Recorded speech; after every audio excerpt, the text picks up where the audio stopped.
Welcome back to Reading the Book of Mormon with me. I'm so excited to have you here. As a member of the Church of Jesus Christ of Latter-day Saints, I love the Book of Mormon and how it testifies of Jesus Christ and shows us all kinds of correct principles to live a happy, good life. And as someone who has been a member of this church my whole life, and I also have pioneer ancestry that stretch clear back to the time of Joseph Smith, I have been steeped in these traditions and teachings and absolutely love them and can testify that they do bring happiness in life. So, all right, we are on Mosiah Chapter 14, right in the middle of a series of chapters where a wonderful prophet, Abinidah, is prophesying to a very wicked king and his very wicked priests, who are not good guys. The name priest shouldn't make you think that they're great religious people. They were just hijacking that name, and they were wicked and taught their people to do wicked things. This prophet, Abinidah, is called in by God to come teach and preach the commandments and to prophesy of Jesus Christ so that they could have a chance to change, which they do not end up changing. In fact, they end up killing him, as you'll see in the future.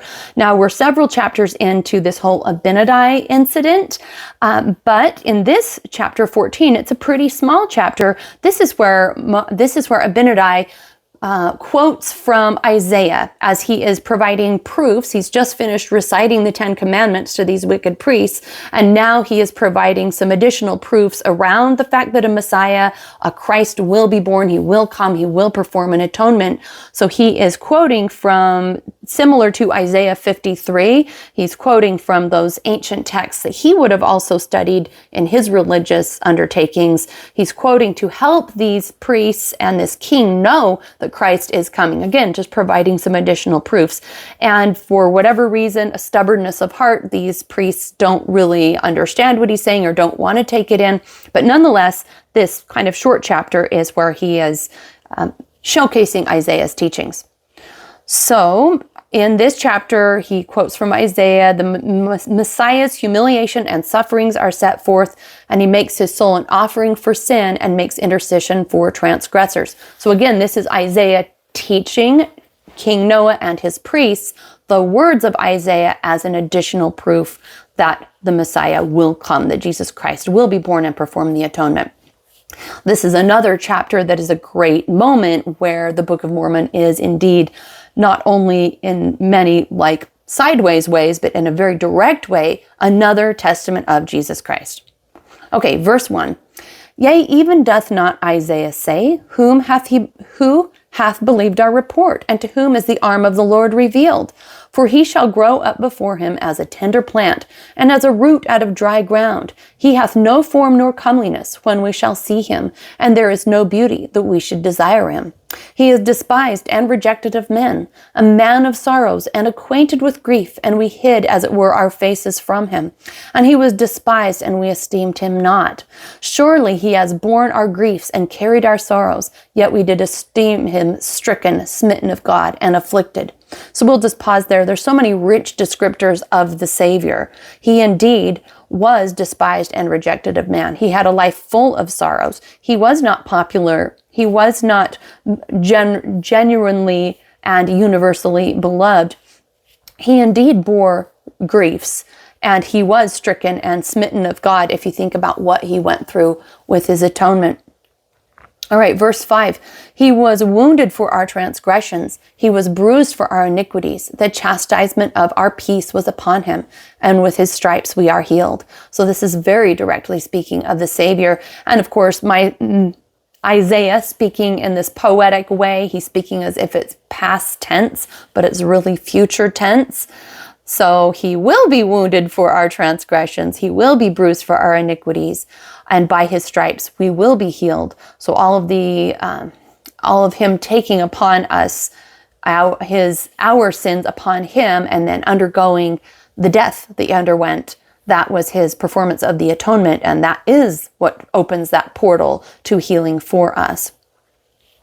All we like sheep have gone astray, and we have turned every one to his own way, and the Lord hath laid on him the iniquities of us all. He was oppressed, and he was afflicted, yet he opened not his mouth. He is brought as a lamb to the slaughter, and as a sheep before his shearers is dumb, so he opened not his mouth. Okay, these are so true. Truly, like sheep, we all have gone astray, everyone to his own way. This is a universal part of being a human being. We are constantly squirreling around to get what we desire, and we're constantly distracted and wanting this next thing, wanting what feels good or what strokes our ego. We have to decide whether to come meekly and humbly, laying our ego at the feet of Christ and asking for his mercy to heal us.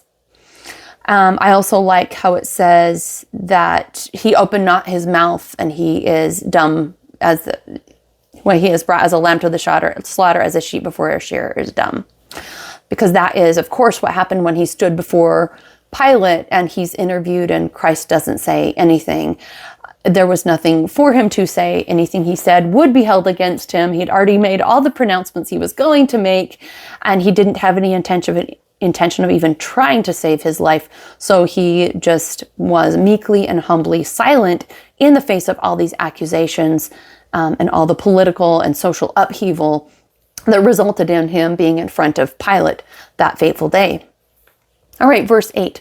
He was taken from prison and from judgment, and who shall declare his generation? For he was cut off out of the land of the living. For the transgression of my people was he stricken.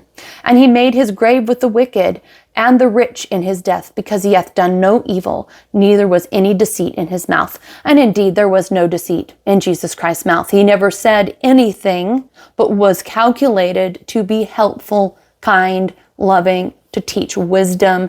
Everything that he spoke was targeted to do good. And he did make his grave with the wicked. He was crucified between two criminals. And he did make his grave with the rich. He was buried in a rich man's new tomb. Verse 10, yet it pleased the Lord to bruise him. He hath put him to grief. When thou shalt make his soul an offering for sin, he shall see his seed, he shall prolong his days, and the pleasure of the Lord shall prosper in his hand. So I suppose it did please God to allow Jesus Christ to go through these things, because he knew what the result would be. He would have many of his children agree and be willing and devote their lives to Jesus Christ, to receive of his mercy and to be repentant. And that is a very good outcome, because without Jesus Christ, all of us would just be on a fast downhill track. Some would be going downhill faster than others, but we would all be going downhill permanently without Christ. So of course it pleased God to allow for this atonement to occur, so that those who would be willing to return to him would have that portal open. Verse 11, he shall see the travail of his son and shall be satisfied.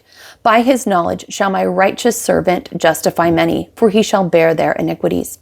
Therefore will I divide him a portion with the great, and he shall divide the spoil with the strong, because he hath poured out his soul unto death. And he was numbered with the transgressors, and bore the sins of many, and made intercession for the transgressors. Of course, that's talking about, hopefully, us in that last verse, that he divide the spoil. He will allow us a portion of his glory, because of the death that he opened up the portal to repentance and to return to God. So he's willing to share with us his communion, his relationship with God. But everything we do as far as approaching God comes through the portal of Jesus Christ. So that's why we have to cling on to him with everything we've got. And of course, here we are, Abinadi, preaching Jesus Christ to these priests and to this king, and they are not that interested in his message. But you'll see soon, I don't think it's in this, no, it's coming up. It's actually a few chapters away. You will see soon that there was one member of the priests who was listening, who actually did care. And that's an exciting part of the story, and we'll get to that later. But we'll go ahead and end chapter 14 and this discussion for now. I hope you are really enjoying this additional testimony of Jesus Christ from the Book of Mormon. And I'll see you next time.